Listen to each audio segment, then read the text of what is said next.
Hey guys, welcome to PCube, where we watch and talk about music as classical musicians. Today's song is very exciting and very special because a lot of you guys had suggested it in the comments of Fairport Convention, the song that we listened to, I think, a couple weeks ago. I can link that here, but that was our first interaction with Sandy Denny's voice, and we were blown away. And a lot of the comments were like, she was amazing, and she was the only singer that Led Zeppelin had as a guest artist or guest singer, and you have to listen to this song. So that's why we're gonna do this song today. It's called The Battle of Evermore and it's by Led Zeppelin. I am very excited because you guys pumped it up so much. So now I can't wait to listen to this song and see how the combination of that like rock music combined with, because the genres are also very different, but I love both of their voices a lot, so I'm so interested to see how they're gonna sound together.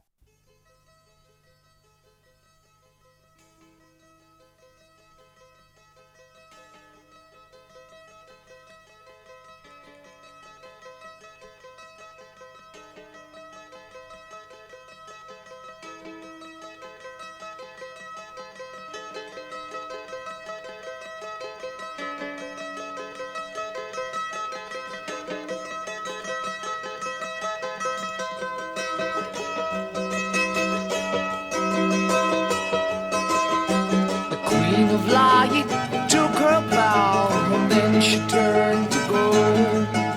The Prince of Peace embraced the gloom and walked the night alone. Dancing in the dark and night, sing to him more. The Dark Lord rides in force tonight, and time will tell us all.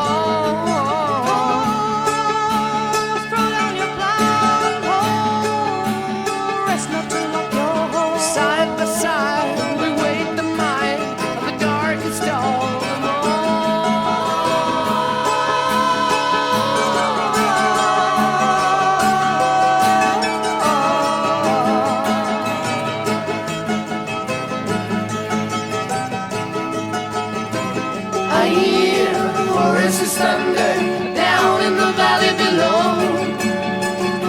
I'm waiting for the angels of Babylon, waiting for the eastern glow. Oh my god, wow. I mean, I was really expecting to it to be like that, and it's really even beyond my expectations. I loved how it was like it's coming, the sound was coming from far, very, very far away, or and it's coming to you, or there is a place far away and there is a music there, and you're going slowly there, and little by little the sound is coming, it is becoming like bigger. And the fact that they used also more like acoustic, at least until now, like mandolin and acoustic guitar, was bringing this pastoral, naturey vibe. I mean, in the first, before he started to sing, it was like a little like intro of a movie about a detective, or like a crime scene that a detective wants to like discover it or something. But then it's gone, and it's completely, and I mean, at least now it's like pure pastoral feeling, and it's so interesting to see that the bass line is actually the guitar, like the acoustic guitar, because acoustic guitar is not usually like the bass or like the heavy low part of a song. But the fact that mandolin's voice is really high, it made the guitar to be like the bass line. It's such a unique feeling that I'm Yeah. getting from it. And oh my god, the combination between Rebel's Plant's voice and her voice is just uh, heavenly. So, so beautiful. Yeah, especially I was gonna say the moments where they transition, especially the first time that he ended. I was not expecting her to start singing right away, but it was almost right away after like a couple phrases. And the way that they passed to each other, it felt like it just is blending together the smoothest way possible. It didn't feel like a, I know it's a duet, but it didn't feel like a duet. It's just like one ensemble together. So I'm so excited for the rest of this now. I'm waiting for the angels of Babylon, waiting for the eastern glow. The apples of the valley, oh, the seeds of happiness. Ground is rich from tender care. Repay, do not forget. No, no. Dance in the dark night, sing to the morning light. Apples turn to brown and black. The tyrant's face is red. War is the common cry. Pick up your swords and the sky is filled with good and bad. Mortals never know.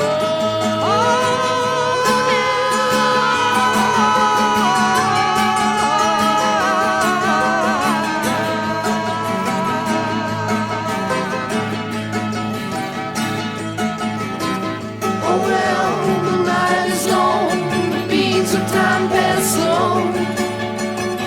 Tired eyes on the sunrise, waiting for the eastern glow. The pain of war cannot exceed the woe of aftermath. The drums will shake, the castle wall, the ring razor iron black. Ride on, raise your right on, shoot straight to them before. No comfort here, the fire at night, the lights the face so cold. Dance in the dark of night, sing till the morning and light. Written gold to bring the balance back, bring it back.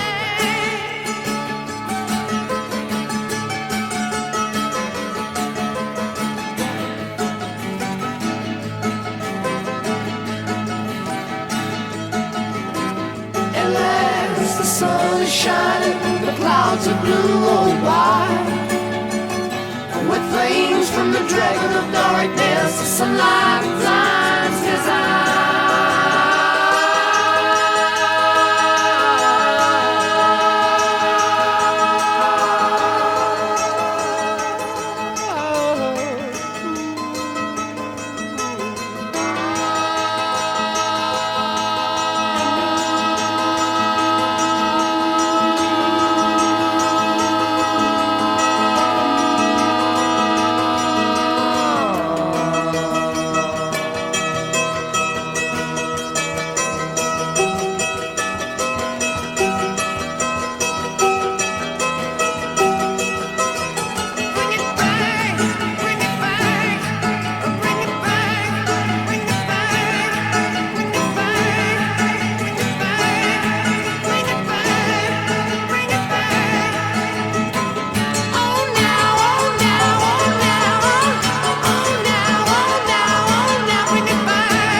Wow, I cannot get over how, I mean, I really, really can imagine why she's the only person that they did a collab together, because the voices, I mean, at some points I couldn't even tell them apart, and I was like, Yeah. if Robert Plant was a woman, that would be at least in this song, Yeah. because in the last song her voice was maybe sometimes a little different, but it was so obvious that they really practiced together so that they can have really similar color or approach to their voice, so that it's really well blend together.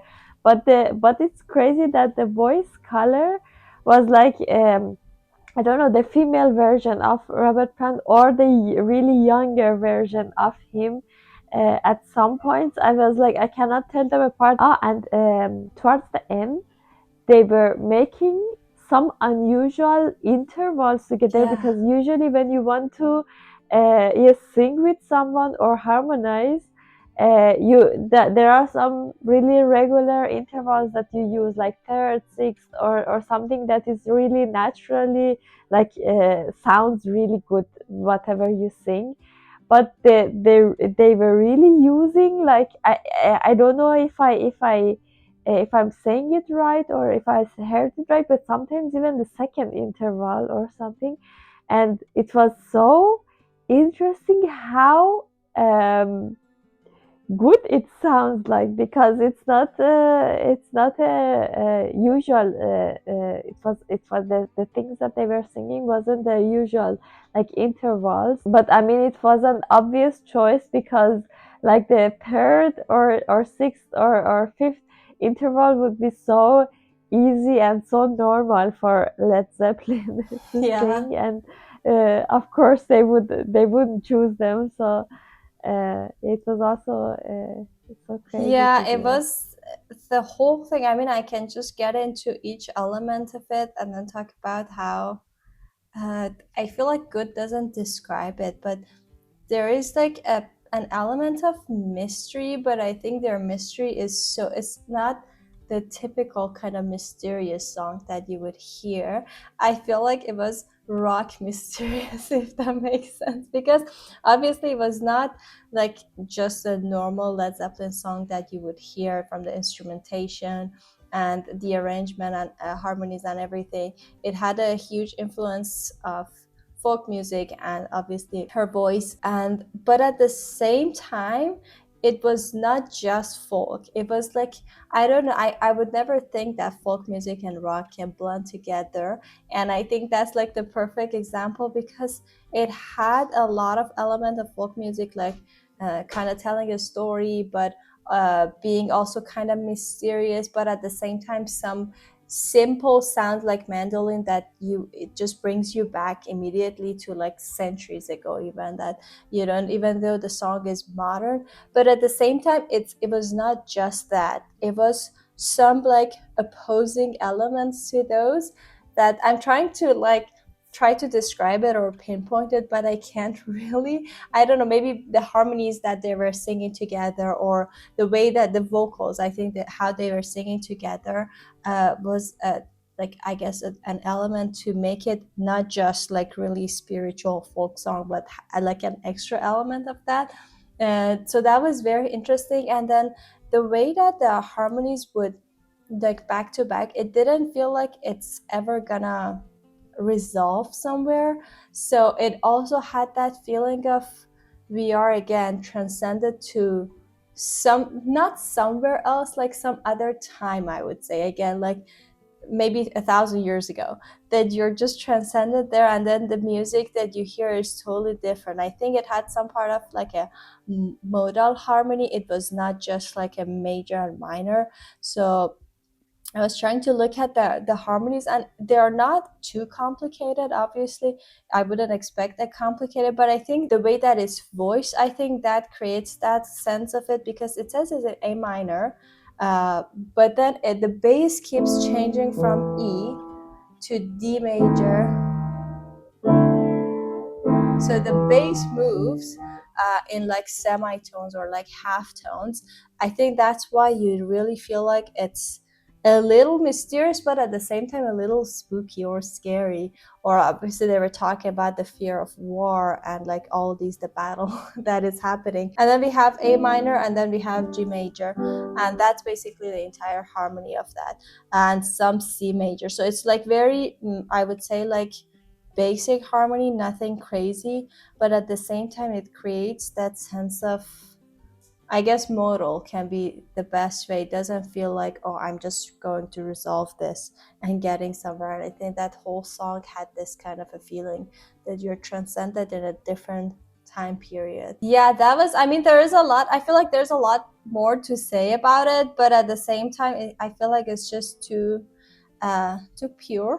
Not in a, I don't know how to describe it. I'm trying to find words to describe this song. It had, I feel like it had like some sense of pureness to it, but there is also an element of like evil to it. So I don't know how to describe it. It's just something so like a weird that if you get into it, it's not easy to get out. You know what I mean? It's like a soundscape that once you're in there, it's just, it also sucks you in somehow. So it was very interesting. But I would agree with you that the highlight of it was like their voices together. As you said, at some points you could barely distinguish between which one was who. So that's, I think that's a very strong point. I guess that's not easy to achieve. So that was amazing. So thank you guys for suggesting this song. That was definitely something worth it to listen to and to know. So we are so happy that we listened to this song and now we know about this song, and we hope you guys enjoyed it as well. Don't forget to subscribe to our channel and like this video if you want to support us more. There's a buy me a coffee link in the description, and we'll see you guys in our next video. Bye. Bye.